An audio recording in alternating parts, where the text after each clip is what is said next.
வெட்ட வழியாகும் ஐயா. செந்தூரில் நீ இருக்க என்ன குறை நேரும் ஐயா.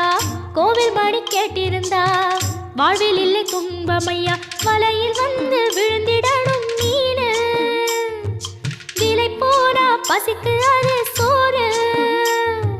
உப்பு காத்து ஊத காத்து சுத்தும் கடலு கரைய பார்த்து சத்தியமா கோயில் கொண்ட சுப்பையா. எங்க குப்பத்துக்கு குல விளக்கு நீ ஐயா.